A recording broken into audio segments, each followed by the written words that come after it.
Good morning বন্ধুরা, সবাই কেমন আছো? আশা করি সবাই ভীষণ ভালো আছো, খুব ভালো আছো।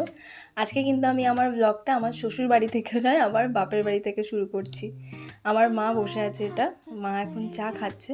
আমি দুদিন হয়ে গেল বাপের বাড়িতে এসেছি, কিন্তু দুদিন পর আমি ক্যামেরা করছি, ব্লগ শুরু করলাম। মানে দুদিন ধরে এই গল্প, তারপর লেজিপানা, শ্বশুরবাড়ি থেকে বাপের বাড়িতে আসলে যেটা হয়, তার জন্য ভিডিও করিনি। তো আজকে ভেবেই নিয়েছি ঘুম থেকে উঠে ভিডিও করবই। তাই মাকেও বলেছি, মা তুমি রেডি থাকো আমার ভিডিওর জন্যে। তো বসে আছি, বসে বসে আমরা চা খাচ্ছি, লিকার চা, তার সাথে টোস্ট বিস্কুট, আর তার সাথে চকলেট বিস্কুটও আছে। তো বসে বসে চা খাচ্ছি, এনজয় করছি, আর অনেক গল্প। এক তো অনেক দিন বাদে বাপের বাড়িতে এসেছি, তাই শ্বশুরবাড়ির সবার গল্প, নিজের গল্প, মার কাছে শুনছি মায়ের গল্প, বাপের বাড়ির সব গল্প, মানে আসলে ভাতের হাঁড়ির গল্প আর কি, আমার আর মায়ের।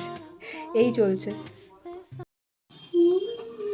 গুড মর্নিং বন্ধুরা, সবাই কেমন আছো? আশা করি সবাই খুব ভালো আছো। তোমাদের তো বললাম আমি বাপের বাড়িতে ঘুরতে এসেছি, তো মায়ের সাথে পরিচয় করাবো তোমাদের। মা হাই করে দাও। মা আসলে খুব লজ্জা পায় ক্যামেরার সামনে আসতে। এই সকাল 10টা, সাড়ে 10টার সময় আমাদের টিফিন হলো। এখন চা বিস্কুট খাওয়া হলো, এখন আমাদের ডালিয়া হবে। তো মা এখন রান্নাঘর পরিষ্কার পরিচ্ছন্ন করছে। এখনো কালকের এঁটো বাসন মাজা হয়নি। এখনো এঁটো বাসন মাজা হয়নি, এখন ডালিয়া রান্না হবে। ওই দেখো কড়াটা বসে পড়েছে রান্নার গ্যাসে। এখন ডালিয়ার প্রিপারেশন চলছে। ডালিয়া টালিয়া বসিয়ে তারপর এঁটো বাসন মাজবে। তো ডালিয়ার রেসিপি এমন কিছু নয়, একটা খুব হালকা ফুলকা রান্না হবে, খুব সিম্পল। তো সেটা আর দেখাবো না। কিন্তু এই যে ডালিয়া ভিজিয়ে রেখেছি, এই দেখো ডালিয়াটা ভেজানো আছে। হ্যাঁ হ্যাঁ, ধোয়া। এই ডালিয়াটা ভেজানো আছে, আগে থেকে একটু ভিজিয়ে রেখেছে, তাতে সফট হয় ডালিয়াটা, তাড়াতাড়ি সেদ্ধ হয়ে যায়। আর এখানে মুগের ডাল আর ছোলা ভেজানো আছে। মুগ ডাল ছোলা দিয়ে ডালিয়াটা ভালো লাগে না? মা খুব সিম্পল ভাবে করে সকালের টিফিনে, অত বেশি তেল মশলা ঝাল টাল কিছু দেয় না, তো ভালো লাগে খেতে। ডালিয়াটা হয়ে গেলে তোমাদের দেখাবো। তো এখন রান্নাটা করছে।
গুড ইভিনিং বন্ধুরা, এখন সন্ধ্যা 6:30 বাজে।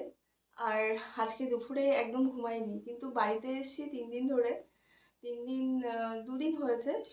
তো 2 দিনের মধ্যে 2 দিনই আমি দুপুরে একটু ঘুমিয়েছিলাম। আজকে ঘুমাইনি, আজকে মার সাথে একটু গল্প করতে করতে, আর এখানে আসলে যা হয়, হয়তো কাজ কিছুই থাকে না সেরকম, টুকটাক মাকে একটু হেল্প করি।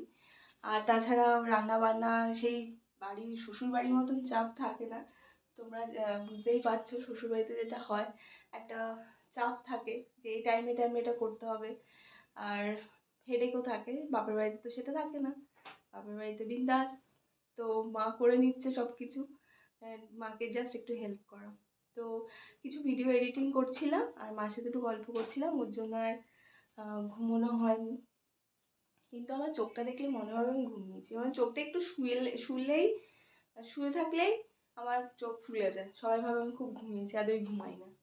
তো মা এখন সন্ধ্যে দিচ্ছে। আজকে দুপুরে মা সজনে ডাঁটা আলু দিয়ে সর্ষে বাটা দিয়ে একটা খুব সুন্দর একটা চচ্চড়ি মতো রান্না করেছিল, খুব ভালো হয়েছিল। আর উচ্ছে ভাজা করেছিল, গোল গোল করে মুচমুচে উচ্ছে ভাজা। আর করেছিল হচ্ছে তোমার সে বড়া, ডালের বড়া দিয়ে আলু দিয়ে ঝোল করেছিল। অনেক দিন বাদে খেয়েছি, দারুণ হয়েছিল, আমার খুব ভালো লেগেছে। মাকে আমিই বলেছি, মা অনেক দিন বড়া দিয়ে ঝোল খাই না, তুমি আজকে করবে। তো মা এখন সন্ধে দিচ্ছে, এই দেখো মা এখন সন্ধে দিতে চলে এসছে। সন্ধে দিচ্ছে মা, এখন ধূপ দেখাচ্ছে। মায়ের ঠাকুরের জায়গাটা দেখাবো, মা তারা মাকে ধূপ দেখাচ্ছে। হেভি মন্ত্র পড়ে মা, সেই মন্ত্র পড়া শোনাবো তোমাদেরকে, আর ঠাকুরের জায়গাটা দেখাবো ঘুরিয়ে। এখন সন্ধে 6টা বেজে 10 মিনিট হয়েছে।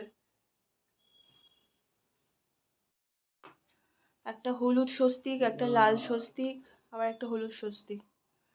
ওটা ময়ূরের পালক। আচ্ছা মা, তুমি মিটারেও ধূপ দেখাও তাই তো? মা মিটারেও ধূপ দেখাই, দেখো সব জায়গায় ধূপ দেখায়।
দেখছি, দেখো কত ঠাকুর।